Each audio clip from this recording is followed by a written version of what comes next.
Thank you so much to DKT for this interview, as well as I have seen a lot of their interviews before.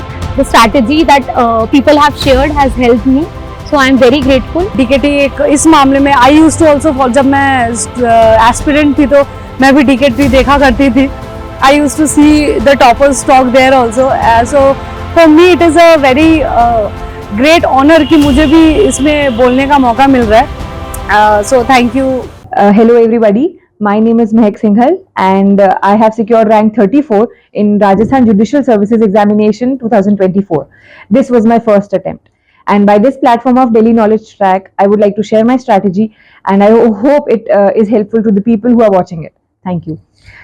Talking about my introduction, I have done my schooling from Rajmata School, Jodhpur. My graduation was done in Bachelor of Arts from J. Narayan Vyas University, Jodhpur, and so was my law. I completed my law the last year in 2023, and since then I've been into the preparation. The vacancy was out 4 months after my graduation, so I did not have to wait a lot for the examination. Let's talk about my strategy. As we all know that the examination is conducted in 3 stages. It is prelims, mains and interview. हम सबको बहुत अच्छे से पता है कि prelims is an MCQ based examination, so it demands a lot of practice of MCQs. So essentially one must do a lot of MCQ practice based on the law that they are reading. Secondly, आप अपनी book list पहले से तैयार कर लें कि आपको क्या बुक्स पढ़नी है, जिससे लास्ट मोमेंट पे ज़्यादा हसल ना हो इन टर्म्स ऑफ बुक्स. अगर मैं बात करूँ मेरी बुक लिस्ट की, तो it was basically bare acts, head to toe सारे बेयर एक्ट्स पढ़ने हैं और कोई भी प्रोविजन नहीं छोड़ना है. सेकेंडली, बेयर एक्ट्स के अलावा अगर बुक्स की बात करें तो मैंने CRPC के लिए केलकर यूज़ की थी, टकवानी यूज़ की थी CPC के लिए, बटुकलाल यूज़ की थी एविडेंस के लिए and Ratanlal and Dheeraj Lal use की थी IPC के लिए. इसके अलावा मैंने ज़्यादा बुक्स नहीं यूज़ की. मैंने समर्थ अग्रवाल की बुक यूज़ की थी जो परीक्षा मंथन आई थिंक पब्लिकेशन आती है, तो वो यूज़ की थी. और माइनर एक्ट्स के लिए मैंने कोई बुक यूज़ नहीं की. अगर हम बात करते हैं मेंस की, तो मेंस में what is essential is answer writing. So taking the aid of a good book you can start practising your answers. And I think singles की एक किताब आती है जिसमें टॉपिक वाइज क्वेश्चंस होते हैं, तो आप उसे यूज़ करें. इसके अलावा आई थिंक समर्थ अग्रवाल की बुक सफिशिएंट थी मेरे लिए. मैंने काफ़ी उससे प्रैक्टिस किया आंसर राइटिंग. और सेल्फ एनालिसिस करें, टेस्ट दें, टेस्ट सीरीज ज्वाइन करें अच्छी, तो इससे आपकी मेंस की काफ़ी अच्छी प्रिपरेशन हो जाती है. बात करें इंटरव्यू की, तो उसके लिए आप इंटरव्यू गाइडेंस प्रोग्राम में आप अपने आप को एनरोल करवाएं. अच्छे कोचिंग इंस्टीट्यूट्स हैं, वहाँ पे आप अपने मॉक दें और इससे आपको पता चलेगा कि आप कहाँ लॉगर हेड्स पे है और आपको कहाँ वर्क करना है. एग्जाम के स्टेजेस की तो बात हो चुकी है. Let us talk about some questions which are asked by most of the aspirants कि ऐसे की तैयारी कैसे करें, या कोचिंग इंस्टीट्यूट ज्वाइन करना जरूरी है या सेल्फ स्टडी सफिशिएंट है. तो पहला क्वेश्चन का आंसर मैं ऐसे दूंगी कि ऐसे के लिए आप कोई बुक रेफर ना करें. You better use the resources that are already available on the internet. आप इंटरनेट का यूज करें, आप न्यूज़पेपर की हैबिचुअल रीडिंग करें, तो उससे आपका बहुत अच्छा मैटर कलेक्ट हो जाता है. आप आंसर राइटिंग ऐसे राइटिंग प्रैक्टिस करें, और आपके कोई सीनियर्स हुए या कोई टीचर्स हुए तो उससे आप अपने एसेज चेक करवाइए. तो आई थिंक ऐसे की प्रिपरेशन इतना ही है. सेकेंडली, बात करें कि कोचिंग इंस्टीट्यूट्स की ज़रूरत है या फिर सेल्फ स्टडी सफिशिएंट है, तो देखिए मैंने कभी कोई कोचिंग इंस्टीट्यूट ज्वाइन नहीं किया. I have been preparing for 4 years, तो मैंने सारा खुद ही प्रिपेयर किया. मैंने यूट्यूब का बहुत हेल्प लिया. तो I don't think it is very important for a person to join any coaching, but अगर आपको मेंटोर की ज़रूरत लगती है तो आप ज़रूर ज्वाइन करें. मैंने अपनी preparation first year of college से शुरू करी थी, लॉ के फर्स्ट ईयर से. तो मेरा बेसिक सीन ये रहता था कि जो कॉलेज में सब्जेक्ट्स थे, जो राजस्थान RJS के सब्जेक्ट्स के सिंक इन करते थे, मैं उनको उसी टाइम प्रिपेयर कर लेती थी. जैसे फर्स्ट ईयर में मैंने एविडेंस, कॉन्स्टिट्यूशन और कॉन्ट्रैक्ट पहले ही पढ़ लिया था. सेकेंड ईयर में मैंने IPC और CRPC पढ़ा, और थर्ड ईयर में या फाइनल ईयर में मैंने CPC और TPA पढ़ा था. तो मेरा मेजर सब्जेक्ट, मेरा जो कोर्स था वो वहीं पे कंप्लीट हो गया था. बात करें माइनर की, तो वो मैंने फर्स्ट ईयर में ही ऑलमोस्ट सारे कंप्लीट कर लिए थे. तो मेरा ज़्यादा वैकेंसी आने के बाद ज़्यादा लोड नहीं रहा, क्योंकि मेरी प्रिपरेशन पहले ही हो रखी थी. I was on my revision already, so I just had to do revision once the vacancy was out. बात करें प्रिपरेशन आवर्स की, जो लोग पूछते हैं कि कितने घंटे पढ़ना चाहिए, I think the number of hours should not be counted. आप अपने डेली टारगेट्स सेट करें और डेली आप उनको अचीव करने का ट्राई करें. Number of hours should not be counted. But अगर मेरी बात करें तो मैं इन जनरल 5-6 आवर्स पढ़ती थी, और जैसे ही वैकेंसी आउट हुई थी उसके बाद से तो I never counted the number of hours. It also range to 14 hours some days. So वो बात रही. मैंने फर्स्ट ईयर से जैसे प्रिपरेशन शुरू कर दी थी, मैंने अपने टीचर से ये सुना था कि कभी भी एग्जाम की डेट का वेट ना करें, अपनी तैयारी प्रायर हैंड ही कंप्लीट कर लें, जिससे जब भी एग्जाम आएगा आपका एक हिट में एग्जाम क्लियर हो जाना चाहिए. वो मेरे साथ हुआ, क्योंकि मेरा फर्स्ट अटेम्प्ट था और मैंने काफी अच्छी रैंक के साथ एग्जाम क्लियर किया है. मैं ये लोगों से कहना चाहती हूँ, सारे एस्पिरेंट से ये बोलना चाहती हूँ कि अपनी कंसिस्टेंसी, डेडिकेशन के साथ पूरी प्रिपरेशन करें, एग्जाम की डेट का वेट ना करें, आंसर राइटिंग प्रैक्टिस पहले से ही कर लें, एमसीक्यूज नियमित तौर से लगाते रहें, और टीचर्स से और अपने फ्रेंड ग्रुप से इंटरेक्शंस करें, लॉ के टॉपिक्स पर डिस्कस करें, और अपनी प्रिपरेशन हमेशा कंटिन्यू रखें. एस्पिरेंट्स के मन में एक ये भी डाउट रहता है कि केस लॉज को कितना कवर करें और कहाँ से कवर करें. तो मेरा केस लॉज के लिए एक मेजर सोर्स था, जो था लाइव लॉ. मैंने अपना लाइव लॉ का सब्सक्रिप्शन पहले ही ले लिया था, और मैं एवरीडे बेसिस पे लाइव लॉ चेक करती थी. मैं उसे पढ़ती थी, और जो मेजर इंपॉर्टेंट डेवलपमेंट्स थे उसको मैं अपने सिलेबस में या नोट्स में इम्बाइब करती थी. तो मेरा केस लॉस का यहाँ से मटेरियल कंप्लीट हो गया. I would also like to recommend bar and bench and SCC online. आप इनसे भी अपना केस लॉस का मटेरियल कलेक्ट कर सकते हैं. बाकी परीक्षा मंथन एक बुक आती है जिसका मैंने अभी बताया, उसमें भी केस लॉस का काफी अच्छा मटेरियल आपको मिल जाएगा. इसके अलावा एक क्वेश्चन और आता है कि प्रीलिम्स में हिंदी और इंग्लिश ग्रामर कैसे कवर करें. मेरे हिसाब से एक दिशा पब्लिकेशन की बुक आती है, वो हिंदी ग्रामर के लिए मैंने उसको यूज किया. और hailing from an English medium background, तो मुझे इंग्लिश ग्रामर की ज्यादा जरूरत नहीं पड़ी.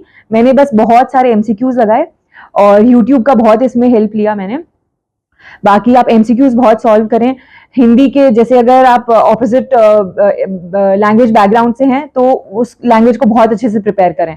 जैसे मैंने हिंदी पे बहुत फोकस किया, मैंने एवरी डे हिंदी पढ़ा, मैंने एक भी दिन हिंदी को नेग्लेक्ट नहीं किया, क्योंकि प्रीलिम्स में जो रूल है वो लैंग्वेज का रूल है. बात करें जजमेंट राइटिंग की और चार्ज फ्रेमिंग की, तो इसके लिए सबसे प्रोमिनेंट सोर्स था मेरा, मैंने कोचिंग इंस्टीट्यूट के नोट्स मंगवा लिए थे. तो मैं वहां से अपना ये वाला पोर्शन जो है वो पढ़ती थी. मैंने इसको जैसे वीक में एक बार या 15 दिनों में एक बार प्रैक्टिस किया. इसके अलावा जैसे ही अपना प्रीलिम्स होता है, उसका रिजल्ट आ जाता है, तो प्रोमिनेंट कोचिंग्स जो हैं वो अपने बैचेस लगाते हैं, तो आप उसको भी ज्वाइन कर सकते हैं और अपना जजमेंट राइटिंग का पोर्शन वहां से कंप्लीट कर सकते हैं. और जो एस्पिरेंट्स हैं जो कोर्ट जाते हैं या जो लिटिगेशन में भी इन्वॉल्व हैं, तो वो कोर्ट से जो रियल टाइम जजमेंट्स हैं उन्हें पढ़ें और देखें कि राजस्थान का क्या पैटर्न है. बाकी इसके ऊपर एक बुक भी है रॉबिनजीत सिंह की, तो आप उसे भी रेफर कर सकते हैं. मैंने भी उसे पढ़ा था और काफी अपना मटेरियल वहां से भी कलेक्ट किया था. कॉम्पिटिटिव एग्जामिनेशंस में बहुत मैटर करता है कि आपकी स्पीड क्या है. तो जैसे MCQs की स्पीड हो गई या फिर आंसर राइटिंग की हो गई, तो it is very important for you to maintain a good speed.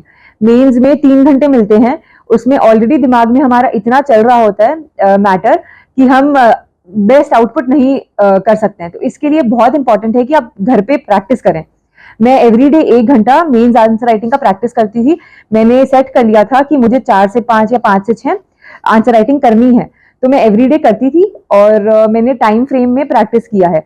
और ये मैंने ऑलमोस्ट 1-1.5 साल प्रैक्टिस किया, जिससे कि मेरा सिविल का पेपर है जो आधे घंटे पहले कंप्लीट हो गया था, और क्रिमिनल का पेपर में 10 मिनट पहले कंप्लीट हुआ था. तो ये आपको बहुत एज देगा, जिससे कि एग्जाम कंप्लीट होने के बाद भी आप अपना पूरा पेपर रिवाइल कर सकते हैं, रिवैल्यूएशन और चेक कर सकते हैं. और लास्ट में आप उसमें केसेस ऐड कर सकते हैं, या कोई भी लीगल मैगजीन है वो ऐड कर सकते हैं. अच्छा, इसमें एक पॉइंट है लीगल मैगजीन्स का, जो यूजुअली एस्पिरेंट्स अवॉइड करते हैं. मैंने ऑलमोस्ट काफी सारे आंसर्स में लीगल मैगजीन्स भी यूज की थी, और वो मुझे काफी हेल्प करी थी. तो आई थिंक आप लीगल मैगजीन्स का भी अच्छा यूज कर सकते हैं अपनी प्रिपरेशन में, जहाँ पे वो रेलिवेंट होती है. जैसे कि हमारे जो एस्पिरेंट्स हैं वो रूरल एरिया से भी बिलोंग करते हैं, अर्बन एरिया से भी बिलोंग करते हैं, तो I think it is a little difficult for the people who hail from rural area to do coachings and to prepare. तो आई थिंक अब ये चीज़ इतना मैटर नहीं करता। आप यूट्यूब का सहारा लें, यूट्यूब पे बहुत मटेरियल अवेलेबल है, और अगर आप कंसिस्टेंटली पढ़ते हैं तो एरिया मैटर नहीं करता। आप सेल्फ स्टडी से बहुत अच्छे से एग्जाम क्लियर कर सकते हैं। मैंने घर पे बैठ के तैयारी की है, मैंने इंटरनेट का बहुत अच्छा यूज़ किया है, और सेल्फ स्टडी ही मेरा रीज़न रहा है सक्सेस का। इसके अलावा अगर बात करें मोटिवेशन की, तो यूजुअली देखा जाता है कि जो एस्पिरेंट्स हैं उनमें मोटिवेशन का बहुत बड़ा एलिमेंट होता है कि आज मोटिवेशन है, कल नहीं है। आज पढ़ने का मन किया तो 10 घंटे पढ़ लिए, नहीं मन किया तो 2 घंटे भी नहीं पढ़े। तो आई थिंक इस चीज़ पे काम करना बहुत ज़रूरी है। हर एस्पिरेंट को एक अच्छा प्रॉपर शेड्यूल बनाना चाहिए, एक नंबर ऑफ आवर्स या नॉर्मली टारगेट फिक्स करने चाहिए, और कंसिस्टेंटली उसको फॉलो करना चाहिए जब तक आपका गोल अचीव ना हो जाए। इसमें आप अपना स्पोर्ट्स का टाइम फिक्स रखें, आप अदर एक्टिविटीज का, हॉबीज का टाइम फिक्स रखें। Also never forget to interact with your friends and your parents, क्योंकि that is also a very important thing. तो आप बहुत ही होलिस्टिक अपना शेड्यूल बनाएं, सिर्फ पढ़ाई पे ही ना फोकस करें, क्योंकि एक लेवल के बाद सैचुरेशन आ जाता है तो पढ़ाई का भी मन नहीं करता। तो ये मेरे साथ भी हुआ था, क्योंकि मेरी जर्नी भी लंबी रही थी। मैं 4 साल से प्रिपरेशन कर रही थी, तो ऐसा रहा था कि बहुत ही होलिस्टिक मेरा रहा। मैं स्पोर्ट्स भी करती थी, मैं जिम भी जाती थी, और मैं बहुत इंटरेक्शंस भी करती थी अपने पेरेंट्स के साथ। तो ये चीज़ है, आप घूमने भी जाएं, अपने फ्रेंड्स के साथ जाएं, संडेज को आप आउटिंग रख सकते हैं। ज़्यादा टाइम नहीं वेस्ट करें, बट दिन के 2-3 घंटे आप निकाल सकते हैं इन चीज़ों के लिए, वंस इन अ वीक और सो वो काफ़ी हेल्पफुल रहता है एक लंबी प्रिपरेशन के लिए। जैसा कि हम जानते हैं कि हम फ्री टाइम में जब लोगों से मिलते हैं, या हमारा जो फ्रेंड ग्रुप होता है उसमें बहुत तरह के लोग होते हैं, तो इस प्रिपरेशन में बहुत इंपॉर्टेंट है कि आप पॉजिटिव लोगों के साथ सराउंडेड रहें। आप नेगेटिव लोगों से ज़्यादा सराउंड ना रहें, और अगर रहते हैं तो उनसे इन्फ्लुएंस ना हो, क्योंकि प्रिपरेशन मांगता है कि आप बहुत ही गोल सेंट्रिक पढ़ाई करें, बहुत ही पॉजिटिव इन्वायरमेंट में रहें, और हमेशा पॉजिटिविटी रखें। इसलिए कहा जाता है कि मेडिटेशन करें, योगा करें, और ये सब चीज़ें लेकर करके आप अपना टारगेट अचीव करें।